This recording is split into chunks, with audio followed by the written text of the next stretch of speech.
Things are escalating fast in the Middle East. The U.S. just launched major military strikes against Houthi targets in Yemen, but according to military analyst Dr. Rebecca Grant, this isn't just about the Houthis, guys.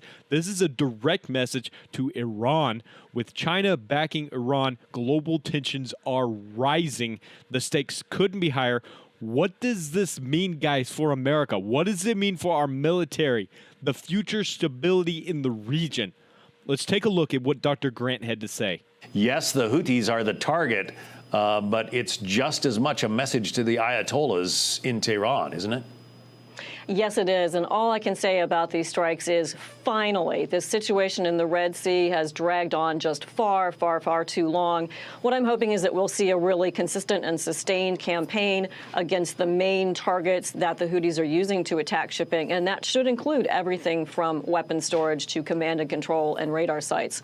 And because Iran supplies and supports the Houthis, of course, backed by China, who has recently sent a ship with missile propellant ingredients over to Iran. So Iran will get this message as well. And great work here by the Harry S. Truman, Carrier Air Wing 1, and of course there'll be some land-based U.S. Air Force fighters participating too. It's great to see our joint forces in action. General Kirill is doing the right thing. Why did we tolerate this? I mean, as I mentioned with Lucas, the U.S. Navy was in the most sustained combat campaign since World War II under the previous administration. Why did we put up with it? That's right. They played zone defense and did a tremendous job knocking down drones, missiles, taking out unmanned surface vessels. And, John, we used a rotation of the end, 5 different aircraft carriers, starting with the Gerald Ford right after the October 7th attacks and coming up now to the Harry S. Truman. We've had an aircraft carrier in that region consistently since then. What I like is seeing us use the striking power. President Trump has been really smart to use the striking power of the U.S. aircraft carrier to really get after these Houthi rebels. Remember, that's an illegitimate regime. The UN doesn't recognize them. They've been there a long time, but they're now creating a level of chaos, and we can't afford to have shipping closed off and our forces pinned down. So it was time to take offensive action, and I'm really glad President Trump has done it. The regime may be illegitimate, but there are about 35 million people or so in Yemen, and virtually all of them are under the control of the Houthis. So is this possibly the first stage of knocking that regime out of power?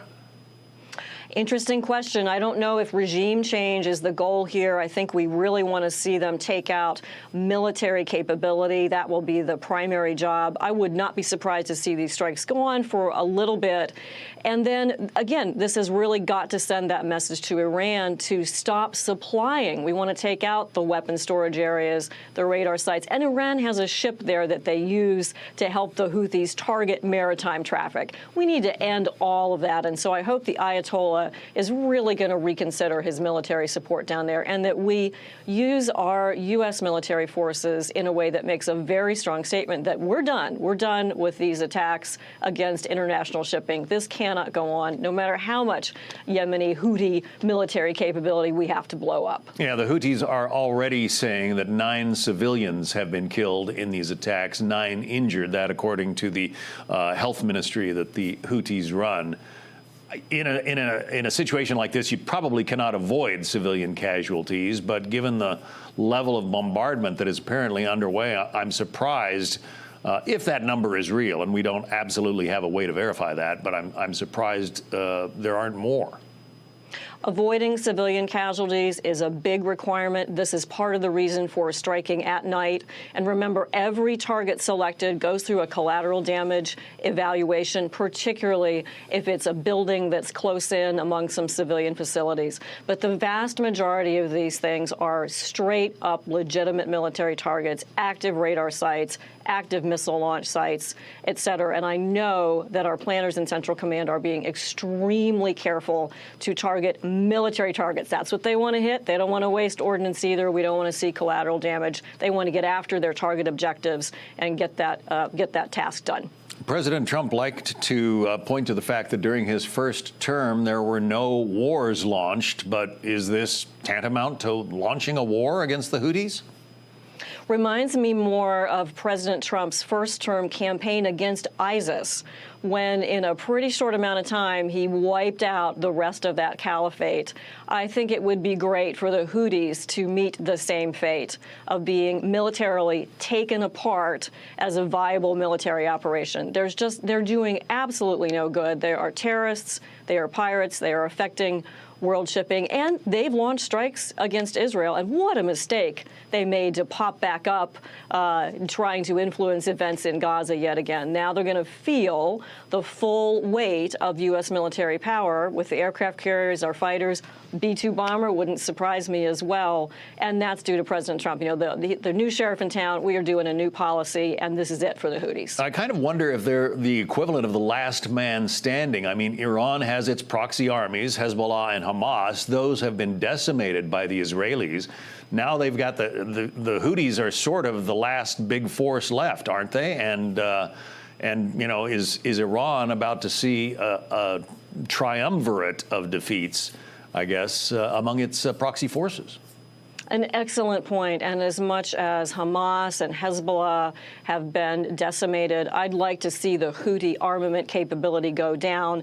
Yes, I think we are looking at getting after one of the last big operational legs of Iran's terror mechanism. They really support so many terrorists around the world, always, of course, backed up by China, who buys 90% of Iran's oil and keeps Iran financially in the game. Okay, guys, first off, if you appreciate breaking news and conservative analysis, do me a big favor, hit that like button. It really helps more people see this content. Now, let's get into this situation. The Houthis are Iran's last major proxy standing.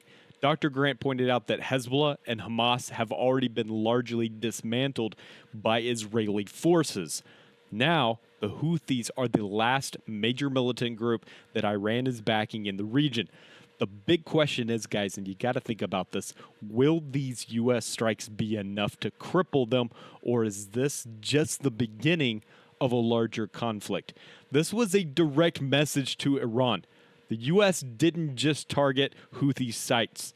It sent a very loud and clear warning to Iran.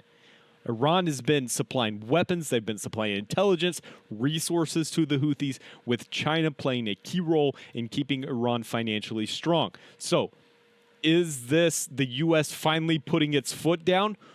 Or is Iran just doubling down and finding new ways to fund these groups? Under Trump, we saw aggressive strikes to wipe out threats like ISIS. Now, some are saying that these latest strikes are reminiscent of that strategy. But will this administration follow through with sustained pressure, or will it back off like Biden did? I don't think it's going to happen, guys, but we're going to see what happens because, like she said, Trump's been saying, or like he said, I guess, like Trump has said in the past, no war started under his administration. What are we going to see here? Is he going to go in and dismantle them? Let's zoom out and take a look at the bigger picture and global stability. If Iran feels concerned, or if they feel cornered, what's going to happen next? Could they escalate other proxies, or could they escalate through cyber warfare? And what about China? We can't forget about China. If China continues to support Iran, could this be another stepping stone toward a larger global conflict? Let me know what you think, guys, about where we're going, what direction this is taking us. Will these strikes stop Iran's influence, or is this just the beginning of something bigger? Let me know down in the comments, guys. And if you want to support the channel and help us keep bringing more content like this, consider becoming a channel member today, guys. Couldn't do it without you. Appreciate everybody for the love and the support. I'll see you in the next video.